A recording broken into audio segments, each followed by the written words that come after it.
Muchísimas gracias, muy buenas tardes. Está haciendo calorcito y luego venía yo corriendo. Ahora sí que me pongo de pie para que me vean. Porque, no, pero ustedes sigan sentados, no pasa nada, sigan sentados, por favor. Venía corriendo entonces entre la carrera y el pinche calorón, y luego esta chingadera que es de plástico, está todavía más bravo el calor. Estoy muy agradecido, la verdad es que efectivamente, como dijo la compañera, se acercaron para invitarme a este foro, a este espacio de reflexión sobre las culturas indígenas y los pueblos originarios. Y yo no soy indígena, lo digo, no se usa regularmente de manera peyorativa, más bien sí, exacto, porque no, ahí tenemos a la señora Gálvez, que ahora ya reivindica una raíz que no le ha importado nunca.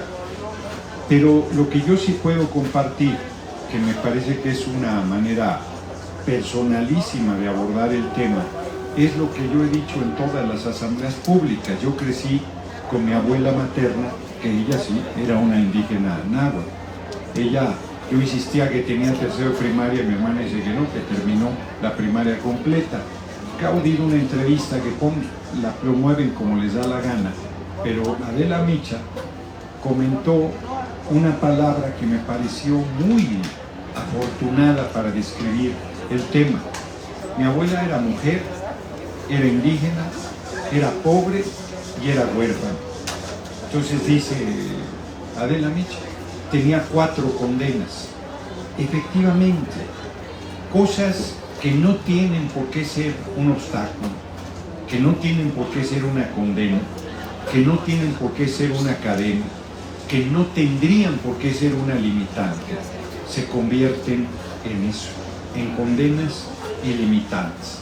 Mi abuela, por más capacidad que tenía, era una mujer realmente excepcional, pues no pudo ir más allá de la primaria. Ella insistió mucho en que yo estudiara la universidad y ciertamente me cambió la vida. Pero ella yo comentaba que ahora que fui a la UDG, a un foro ahí en un espacio privilegiado, el Paraninfo, apenas ahí, por primera vez, que lento es de repente uno para los procesos de aprendizaje, me di cuenta que ella es quien debió haber estudiado, que ella es quien debió haberse titulado, que ella es quien debió haber tenido la posibilidad de un desarrollo profesional, que le estaba vedado, absolutamente vedado, por su origen, absolutamente cerrado. Son efectivamente condenas que nosotros tenemos que cadenas que tenemos que romper. La otra cara de la moneda, pues yo cuando veía a mi abuela no veía a una indígena, vi mucho menos en el sentido peyorativo. Yo veía a un ser humano al que yo amaba, yo veía a una mujer excepcional, yo una mujer que era muy cabrona, además tenía mucho carácter.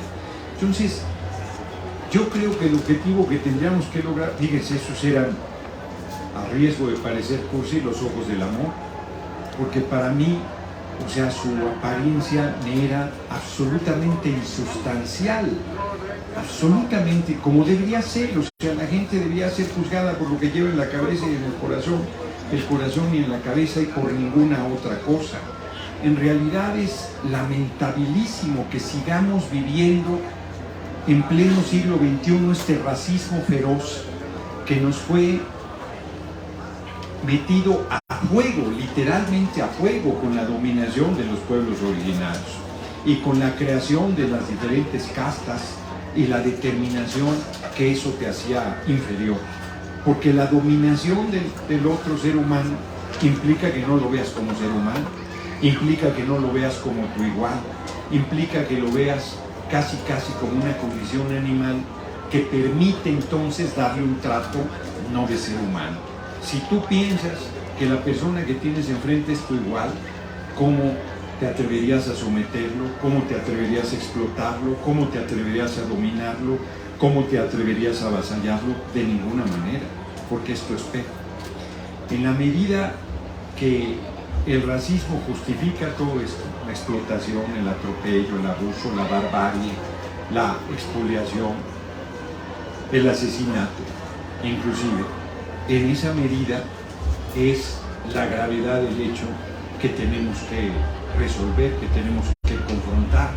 Yo en las reuniones, 96% de la gente, además somos morenos, somos morenas, de color de piel, no me refiero al partido ni al movimiento, aunque para allá vamos, y hago el planteamiento de que, y alguien dice, pero yo soy moreno, claro, por eso, mamón, eres moreno, ¿qué importa si eres más claro o menos claro? ¿Qué importa tu origen? ¿Qué importa? Importa en la medida de tu orgullo, de tu raíz, de tu cultura, de tu fuerza, de tu identidad y de lo que aportas a la pluralidad que es nuestra patria, pero no debería importar en sentido peyorativo como regularmente es como sucede en nuestra patria. Entonces, erradicar el racismo, erradicar el clasismo, vernos a todas las personas como iguales y generar en los hechos que las oportunidades sean para todas las personas en condiciones de igualdad, me parece que es un objetivo fundamental. Y en ese sentido, un encuentro que reivindica nuestras raíces indígenas, nuestras raíces profundas, nuestra diversidad cultural, nuestra vasta experiencia. Acabo de estar con mucha fortuna para mí en Xochimilco. A mí en la primaria me enseñaron la extraordinaria método de cultivo que tenían los mexicas de las chinampas. Pues todavía hay chinampas. Y yo, pensando en lo que vi en la escuela, pues esperaba una chinampa como la que viste, que era una isla flotante, y no, son ya bloques de tierra que se han establecido. Pero lo extraordinario es que se sigue cultivando con la misma forma, con la misma experiencia, en sentido positivo, no en sentido peyorativo, que se hizo pues hace más ya de 500 años.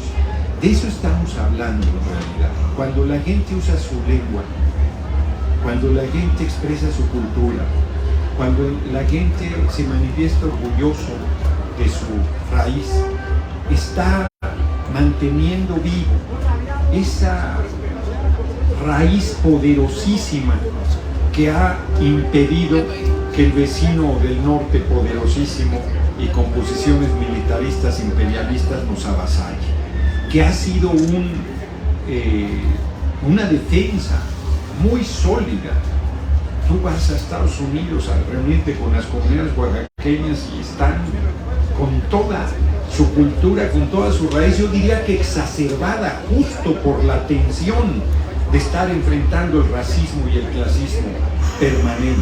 Igual pasa con la gente, pues igual que pasa con la gente de todos los lugares del país. Fíjense, ahorita platicándolo con ustedes en voz alta, me doy cuenta de por qué la fuerza y la importancia de nuestros compañeros migrantes que exacerban su mexicanidad como un mecanismo no solo de orgullo, sino también como un mecanismo de defensa. Y me parece que a los pueblos originarios, pues en mucho eso también ha sido un mecanismo sólido de defensa que ha impedido el que acaben siendo totalmente avasallados. Yo terminaría con una tesis que a mí me parece muy poderosa, que Guillermo Bonfil Batalla maneja en su libro México Profundo. Él sostiene que no somos un país de mestizos. Él sostiene que esa es una tesis superficial. Él sostiene que le rascas tantito y ahí está toda la poderosa raíz indígena. Y a mí me parece muy gráfico cuando escucho a alguna mujer u hombre de un pueblo originario que no trae su vestimenta tradicional y que empieza a hablar en su lengua indígena, y tú lo ves y dices, a ver, como lo veo vestido yo pensaría que es un mestizo, y la mujer o el hombre es evidentemente indígena, se está hablando su lengua materna, de la cual yo no entiendo ni más, yo hablo el español y punto. Y Guillermo Bonfil Batalla, yo lo estoy planteando de manera muy burda, pero lo que plantea es eso. Tú dices, o sea, es que si le devuelves a la gente su vestimenta, si le devuelves a la gente su orgullo por su raíz, por su cultura, por su tradición, si respetas esa parte, el mestizaje es mucho, mucho menor que se quiere plantear. Porque se ha insistido que somos un pueblo mestizo, y en realidad sí es el mestizaje entre pueblos originarios, pues es un mestizaje también, el intercambio de raíz, para que no se piense que estoy planteando una trivialidad. Lo que estoy intentando decir es que nuestra esencia indígena, empecé diciendo que no soy indígena y sin embargo lo soy. Eso es lo que estoy queriendo decir.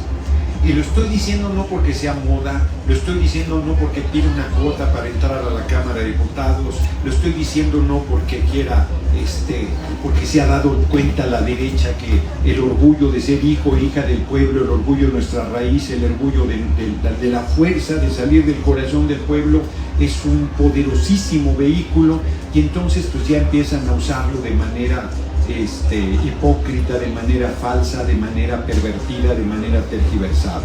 No, yo lo estoy diciendo pensando en Guillermo Bonfil Batalla, ¿no? Que aunque mi físico pueda estar cercano o distante del estereotipo que se ha utilizado de los pueblos originarios, todos tenemos ahí una raíz indígena muy poderosa que es muy importante mantener viva, reivindicar, fortalecer, potenciar.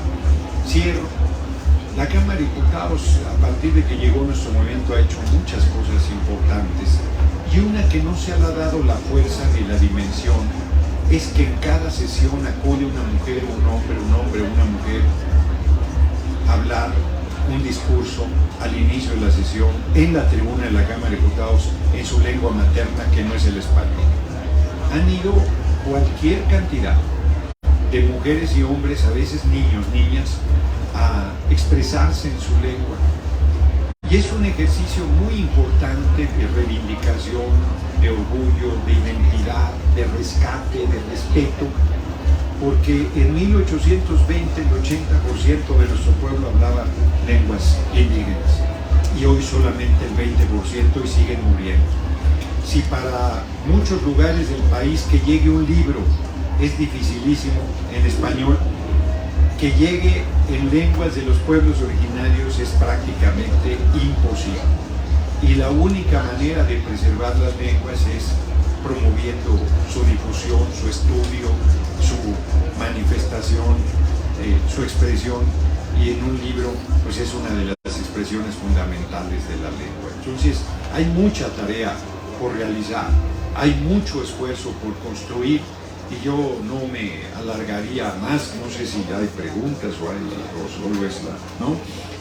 Yo no me alargaría más. Yo simplemente diría que me siento de verdad muy honrado de que me hayan invitado a este espacio, porque es la primera vez que me invitan, y aunque nuestra compañera dice viene como ciudadano, pues no me puedo quitar todas las cachuchas que traigo de diputado con licencia, de representante del movimiento más importante de una revolución sin violencia que hay en este momento en el país, y que es relevantísimo, y tampoco en mi condición de aspirante a lograr la coordinación nacional de nuestro movimiento.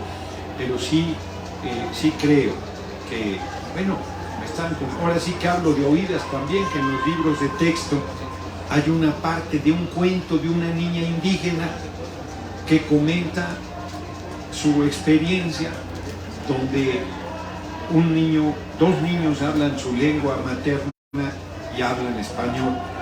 Ella solo habla español, y a la hora que los define como indios, y entonces de manera perversa quienes están atacando los libros de texto, en vez de ver el cuento y su contexto, están planteando que estamos promoviendo la discriminación y el trato desigual, cuando ellos son los profundamente racistas, los profundamente clasistas y los profundamente hipócritas. Entonces, yo creo que estamos en un momento delicadísimo de la lucha política de nuestro país, y que todo esto no sería posible sin el triunfo del compañero presidente López Obrador. Todo esto no estaría en discusión, porque siempre he estado presente, pero no con esta fuerza, no con este respaldo, no con este reconocimiento. Bueno, digo que termino, no termino, siempre hago lo mismo, pero el 1 de diciembre de 2018, La ceremonia más importante para el compañero presidente no nos los dijo, pero era evidente, fue aquí en el Zócalo, no por la concentración, sino porque hizo una ceremonia dándole un lugar privilegiadísimo, un lugar de reconocimiento en realidad a los pueblos indígenas y originarios. Y hubo un momento que a mí no se me olvida y que muestra la grandeza del compañero presidente, porque hubo un momento en que un hombre en su lengua materna algo está implorando y se hinca ante el compañero presidente. Y el compañero presidente lo que hace es hincarse frente a él inmediatamente. Fíjense, qué fuerte, porque es un reconocimiento a la humanidad del otro, a la igualdad del otro, que yo solo había visto en una persona, en mi hermanita María Fernanda Campa Oraña. Ella era una mujer comunista, atea, consecuente, generosísima. No me han comentado, por cierto, si en los libros de texto gratuito están enseñando cómo nos comemos a los niños, si vivos o crudos o cocinados, y si hay algunas recetas al respecto. Una mujer excepcional, en su trato con todo el mundo era impresionantemente igualitaria. Con el más encumbrado lo trataba de igual, y con la persona más humilde la trataba de igual, sin ningún paternalismo ni condescendencia, en condiciones de igualdad. Entonces ese gesto que tuvo el compañero presidente López Obrador es un gesto que lo engrandece, porque demuestra su sincero amor al pueblo, su sincera sensibilidad, su sincero reconocimiento, su sincero compromiso. No es de gratis que él haya iniciado su carrera política en el Instituto Nacional Indigenita de Tabasco, y que mucha de la fuerza que tiene y de la sensibilidad que tiene la haya aprendido en el contacto con la organización de los pueblos indígenas de Tabasco. Y tampoco es fortuito, y ahora sí de verdad termino, que uno de los pueblos a los que más admiración le profesa es al pueblo de Oaxaca, que tiene profundísimas raíces indígenas y que tiene prácticas de hacer política que son prácticas de servicio, con todos los municipios, usos y costumbres que no cobran nada. Entonces, y él dice, así debería ser la política, y yo digo, pues un poco cabrón, pero hacia allá deberíamos ir, porque la gente tenemos el vicio burgués de comer 3 veces al día. Entonces es legítimo también que vivas de tu profesión, de tu esfuerzo, de tu tarea, pero también es cierto que, que los sueldos y todas las canonjías que van acompañadas del poder acaban pervirtiendo la labor de servicio y la labor de compromiso con el pueblo. Y ahí no idealizo, pero hago una crítica, les digo que termino, no termino. Por ejemplo, una de las patas de palo fuertes de los pueblos originarios es el machismo tan acendrado. Si hay que erradicar toda violencia en contra de las mujeres en todas las civilizaciones y en todos los espacios, en las comunidades indígenas es profundísima, cabroncísima y evidentemente necesario de erradicar. Nosotros tenemos que erradicar toda violencia, toda desigualdad, toda discriminación, todo atropello hacia cualquier ser humano, sean mujeres, sean indígenas, sean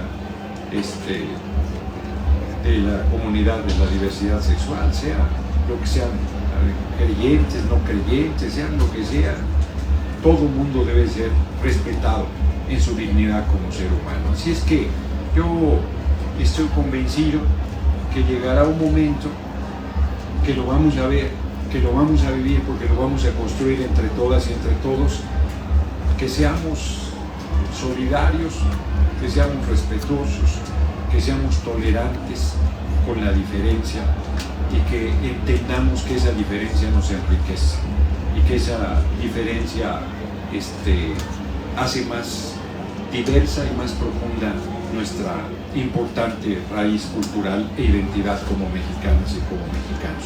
Pues eso es lo que yo les compartiría en esta reflexión, y como dicen que van a abrir el micrófono, pues estaría a sus órdenes para alguna pregunta o reflexión que se hiciera. Muchísimas gracias. Pues muchas gracias al compañero Gerardo Fernández Noroña, que que fue invitado por el Parlamento Nacional Indígena en calidad de ciudadano, porque nos interesa a los indígenas conocer, saber cuáles son los planteamientos para las comunidades indígenas. Y pues todas las personas que quieran participar y hacerle una pregunta al ponente, adelante, sin antes decirles también que le vamos a otorgar un reconocimiento por su participación, a quien le pido a la señora Florentina Santiago Ruiz, presidenta del Parlamento Nacional Indígena. Colas que se están perdiendo desafortunadamente con muchas especies. Esa es mi pregunta. Gracias. Texto muy breve. Fíjense que el INE dictó medidas cautelares y no puedes hablar de cosas de gobierno, inclusive las políticas públicas, y esto hablé en general porque no debes, y mucho menos sería muy arrogante decir, yo le agradezco mucho el comentario y ojalá logremos la coordinación nacional, y quien tenga la coordinación nacional va a ser el líder de nuestro movimiento y va a encabezar los destinos de la patria, no tengo duda. Pero hubo una discusión en Estados Unidos cuando toda la lucha por la igualdad de derechos civiles sobre la integración o no, sobre tener espacios segregados o no. Yo creo que más que pensar en una universidad indígena, yo creo que hay que sí recuperar todo el saber en todos los espacios. Por ejemplo, es terrible que en medicina todo el mundo pensemos que el medicamento es el sanador y la cosa más fabulosa, nadie veamos los efectos secundarios que tiene y ni siquiera pensemos que salieron de plantas, que salieron de conocimientos ancestrales, que salieron de la experiencia de la humanidad, ahora sí que a través de los siglos. Entonces yo creo que, y bueno, yo además que me eduqué con mi abuela, que mucho era de tecitos y cosas de esta naturaleza, pues ese tecitos como de manera peyorativa, pero que eran evidentemente curativos y muchas formas de recuperar la salud con formas tradicionales de conocimiento ancestral. Yo creo que todo eso debemos recuperar. Yo creo que debemos recuperarlo e integrarlo como conocimiento. Punto. No es que este es conocimiento indígena, entonces quién sabe si sí, es que eso me anda valiendo madre. No. Es parte del conocimiento del ser humano y se integra. Punto. Y se le da el reconocimiento de su origen por darle el reconocimiento, pero no sé si me explico, no en un sentido peyorativo. Reitero, yo pensaría más en una cosa de ese tipo y por supuesto abrir las universidades a todas las jóvenes y a todos los jóvenes, todas y todos son todas y todos, donde ahí los indígenas, los pobres, los olvidados, los humillados, los humildes, pues tienen un lugar preponderante porque ellos siempre han tenido cerrados esos caminos. Eso es lo que yo plantearía.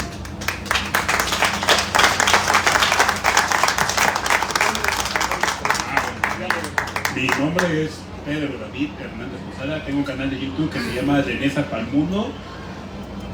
Yo hubiera querido que, bueno, no es esa la pregunta, yo hubiera querido que usted llegara a la jefatura de gobierno, necesitamos un señor como usted a la jefatura de gobierno, pero mi pregunta es, ¿qué carencia ha encontrado en los pueblos originarios de México?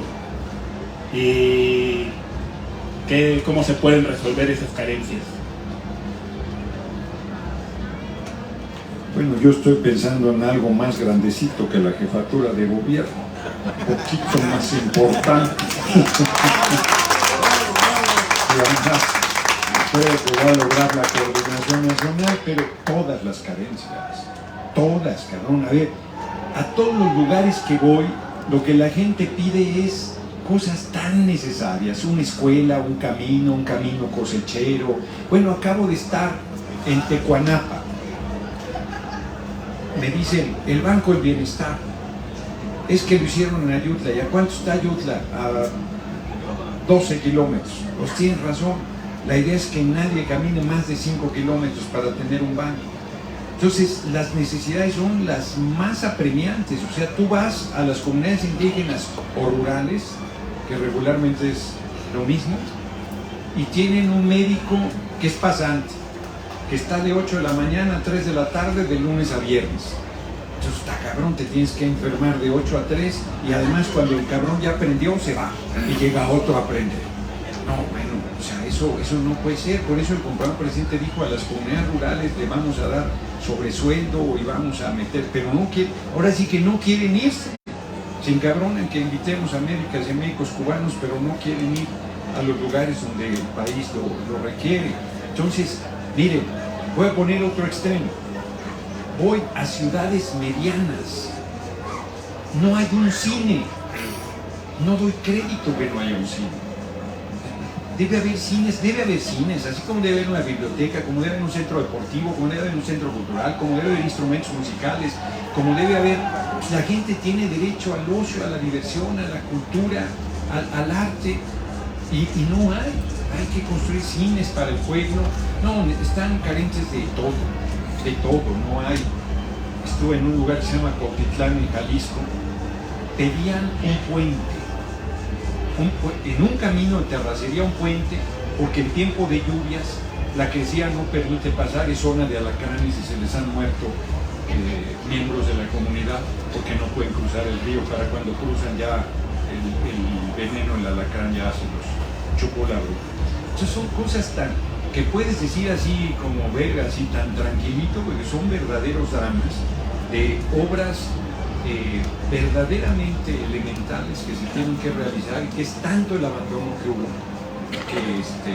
que es muchísimo lo que hay que realizar, muchísimo. O sea, solo por citar algunos ejemplos, por supuesto becas, bueno, que la gente coma 3 veces al día. El pueblo no come 3 veces al día, y si son indígenas, pues son los que más están en condición de comer una vez al día. Seguro vieron un video de un maestro rural que dice: tú que desayunaste tortilla con sal, tortilla con chile, tortilla con queso, tortilla con frijol, ¿no? Y estoy seguro que algunas niños dijeron que había desayunado eso porque les daba pena decir que no habían desayunado. Si esto en los pueblos originarios es recurrente, cierro. Me acaba de decir un maestro ahora en Guerrero que sus alumnos caminan hasta 5 kilómetros de ida y de regreso todos los días para ir a la escuela. O sea, son cosas que nosotros tenemos que modificar. O sea, ni qué decir que seguro hay escuelas sin baño, pues esas son indígenas, no tengo duda. Hay escuelas sin agua potable, esas son indígenas, no tengo duda. Hay escuelas sin pizarrón, esas son escuelas indígenas, no tengo la menor duda de ello. Entonces son cosas, nosotros tenemos que crear condiciones de igualdad material y sustantiva en toda la patria, y es evidente que quienes más desigualdad han sufrido y siguen viviendo son las comunidades indígenas y pueblos originarios.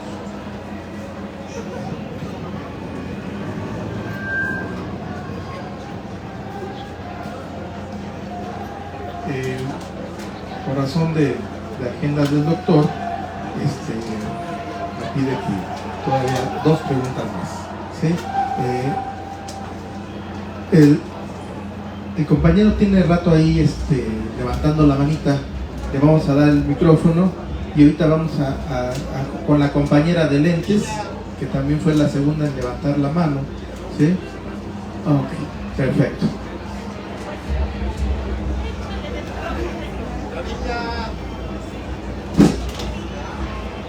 Bueno, buenas tardes, coordinador nacional de la Cuarta Transformación. Mi nombre es Filemón Sánchez Pérez, de Matriqui, del estado de Oaxaca. Llevo 40 años viviendo aquí en la Ciudad de México. Hacemos una propuesta para el candidato de la Cuarta Transformación. Para el sector indígena necesitamos una reforma constitucional de la Ciudad de México, porque estamos olvidados las problemáticas de los indígenas del estado 32. Por eso estamos organizados profesionalmente, y los dirigentes de diversas lenguas indígenas estamos organizados. Ahora ya no necesitamos más simulaciones y queremos un trabajo democrático con los pueblos indígenas de la Ciudad de México. Es todo, gracias.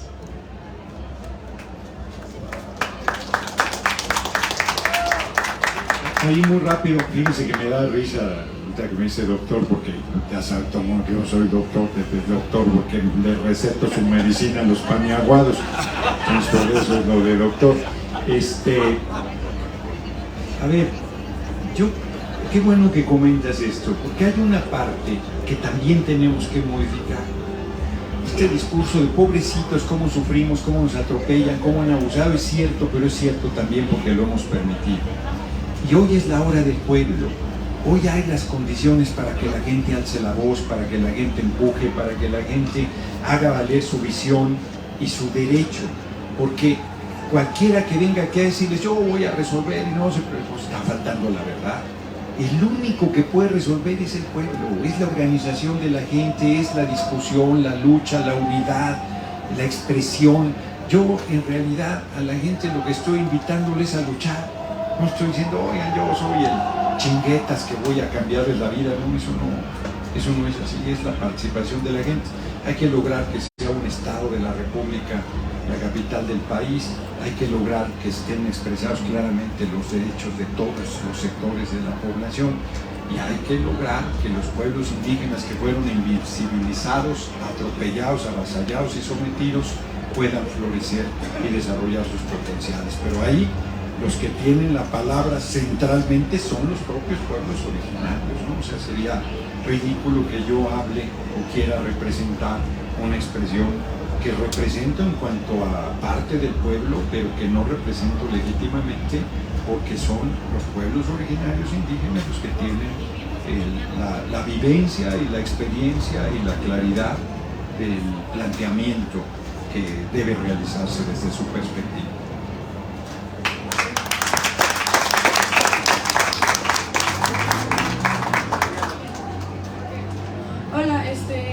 Buenas tardes, mi nombre es Valeria, soy estudiante todavía de bachillerato. Bueno, ¿cómo podría ser una propuesta? Porque, por ejemplo, se debería comenzar a meter, por ejemplo, la SEP,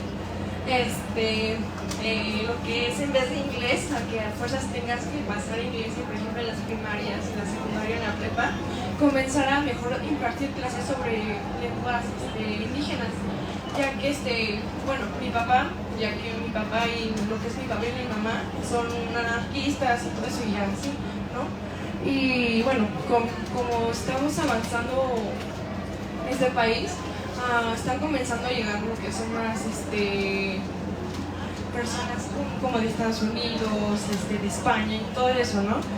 Y bueno, pues, mi papá me dijo que se va a convertir en un nuevo Nueva York, y ¿cómo se llama?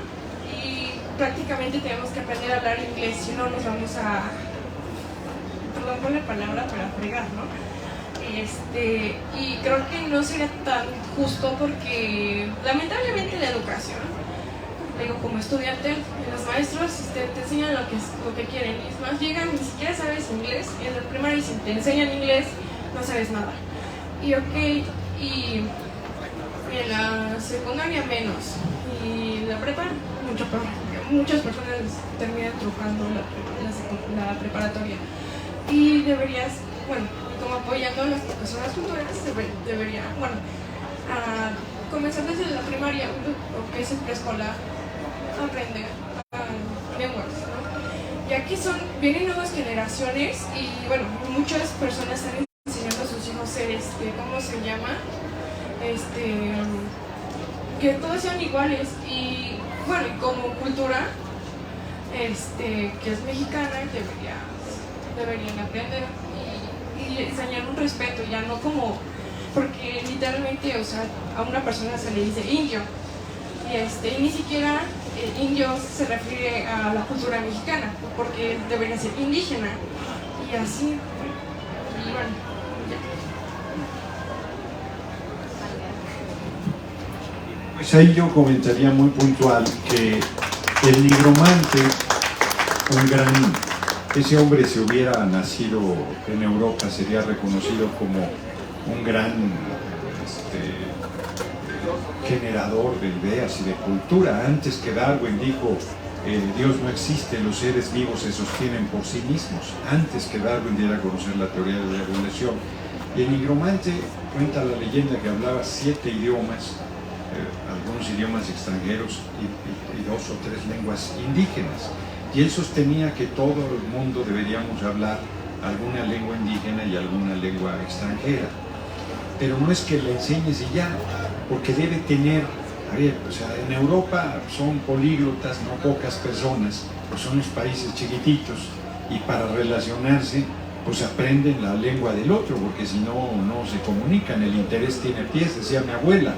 Pero aquí, el náhuatl, por ejemplo, que deberíamos aprenderlo, es que yo no sé nada del náhuatl, por supuesto, es que es una lengua poética y una serie de cosas muy elogiosas al respecto, pero si no lo habla nadie, si no tiene una utilidad, si no hay comunidades con las que te comunicas, si no tiene, ahora sí que hasta con quién lo vas a practicar, no pierde todo sentido. Y van desapareciendo las lenguas porque no están en práctica, porque ya no las enseñan los padres a los hijos, porque son discriminados, porque son señalados. O sea, nosotros tenemos que, porque no hay libros inclusive en lenguas indígenas. Entonces no es solamente un tema, si el inglés, que tenemos un pinche vecino poderosísimo que nos trae jodidos y que mucha su cultura nos llega, no lo aprendemos a pesar de toda la bombardeo de esa lengua, pues lenguas indígenas menos, no habría ningún interés para aprenderlas. Tendría que volver a florecer el uso de las lenguas de nuestros diversos pueblos, que te obligara a hablar las lenguas de esos pueblos para estar en comunicación con ellos. No es solo que lo pongas en el plan de estudios, porque más es optativo, y entonces ya veo yo al maestro de náhuatl que si bien se van a inscribir 2 con él, y al de inglés pues el resto del grupo, porque no hay una motivación para que se aprenda una lengua que está acosada, a punto de desaparecer, hablada de manera clandestina por la gente. O sea, yo creo que es mucho más complejo lo que tenemos ahí en esos temas por realizar. Pues una última, porque ahora sí ya...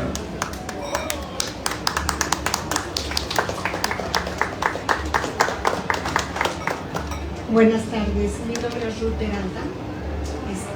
Pues yo no le quiero preguntar, le quiero agradecer por... Soy una simple ciudadana, pero es reconocer esa valentía que usted tiene para dignificar al pueblo de México. Porque yo fui una inmigrante hace 20 años viviendo aquí en la Ciudad de México y nos decían, los mexicanitos nos tenían por abajo, por hasta el suelo. Ahora con este gobierno, el señor presidente nos ha dado dignidad mundialmente. Eso es algo grande, lo máximo que puede anhelar un ser humano, la dignidad. Ir por la vida con humildad y esa dignidad, yo pienso que son unos valores tremendos que levantan a cualquier pueblo. Yo estoy estudiando el sexto cuatrimestre de psicología, a mis 58 años, pero yo sigo en lucha de seguir adelante, porque yo amo a mi país.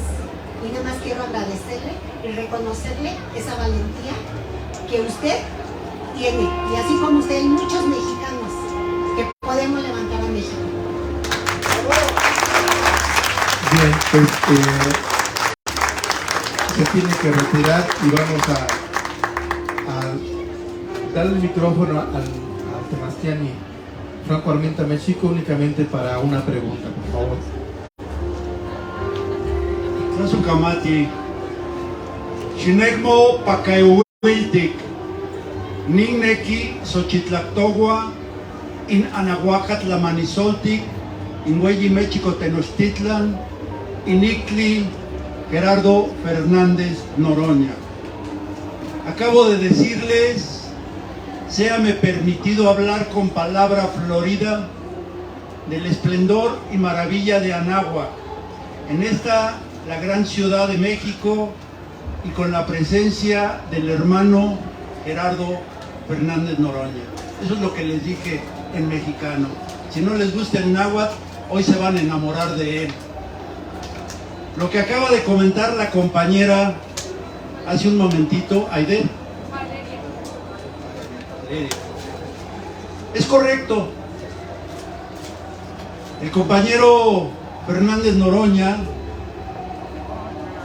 es mexicano, es pueblo y es nacionalista y conoce la historia de México. Si nosotros pretendemos consolidar la transformación social que ya inició y está vigente, tenemos que hacerlo sociologizando y culturizando al pueblo de México. Y esto lo hemos venido haciendo desde hace muchos años en los diferentes foros que se nos ha permitido actuar.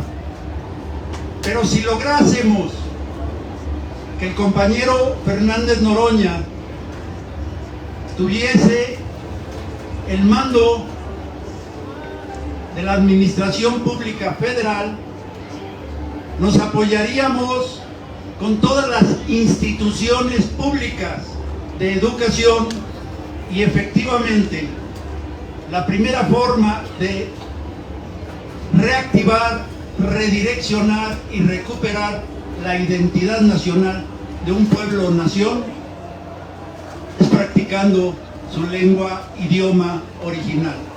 Y el náhuatl no es dialecto, es idioma propio. Y sociologizando de esta manera, con una verdadera historia, no con la que nos han dicho que es, o nos quieren hacer creer que es, sino con la que verdaderamente es. Y tenemos cómo hacerlo, tenemos a los temastianes, a los maestros, sí lo sabemos, sí estamos aquí presentes para apoyar al compañero Noroña en todo lo que sea el aspecto cultural y educativo e ilustrativo para el pueblo de México. Lo haremos entre todos. Aquí no hay nadie arriba y nadie abajo. Entre todos lo haremos todo, entre todos lo sabremos todo. Y agradezco mucho su presencia, compañero. Agradezco al Parlamento Indígena Nacional y a todos los presentes que tenemos la oportunidad de compartir y estar aquí en este momento.